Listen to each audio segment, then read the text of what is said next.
நடிகர் விஷாலை கண்டித்து தயாரிப்பாளர் தானு தலைமையில் நடிகர் சங்க அலுவலகத்தை முற்றுகையிட்டு ஏராளமான தயாரிப்பாளர்கள் ஆர்ப்பாட்டத்தில் ஈடுபட்டனர்.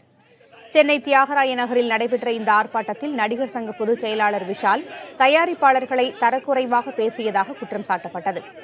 விஷாலை கண்டித்து முழக்கங்களை எழுப்பிய தயாரிப்பாளர்கள் நடிகர் சங்க அலுவலகத்திற்குள் நுழைய முயன்றபோது காவல்துறையினருடன் வாக்குவாதம் ஏற்பட்டது.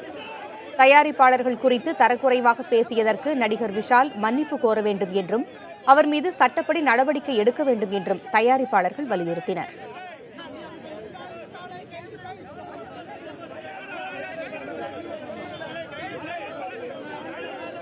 நாலாயிரம் பேர் இருக்கிற நடிகர் சங்கத்தை நட்டாத்துல விட்டுட்டு இங்க எதுக்கு வர? வேற யாருன்னா வைக்க வேண்டியதானே? உனக்கு அப்படி ஒரு ஆசை, இங்க உன்னுடைய ஆட்சி நடக்கணும்னா நீ யாரையும் வேற யாரா தேர்ந்தெடுக்க வேண்டியதானே? எதுக்கு இங்கே ஆத்துல ஒரு கால் சேத்துல ஒரு கால்? எப்படி உருப்படும்? எப்படி நீ செய்வ? உனக்கு தான் வசூலே இல்லையா? உன்னை தூக்கி குப்பில போடுறாங்களே.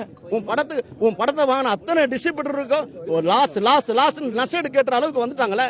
ஒவ்வொருத்தருக்கும் அவங்க திறமைக்கு ஒரு தேர்தல்னா 10 பேர் போட்டியிட தான் செய்வாங்க. அவங்க சாதனையை சொல்லி அவங்க எதிர்கால திட்டத்தை சொல்லி செய்வாங்க. அப்படி இல்லாம ஒரே ஆள் தான் போட்டின்றதுக்கு நீ எதுக்கு அப்படி சொல்ற? 4 பேர் போட்டியிட்டமே.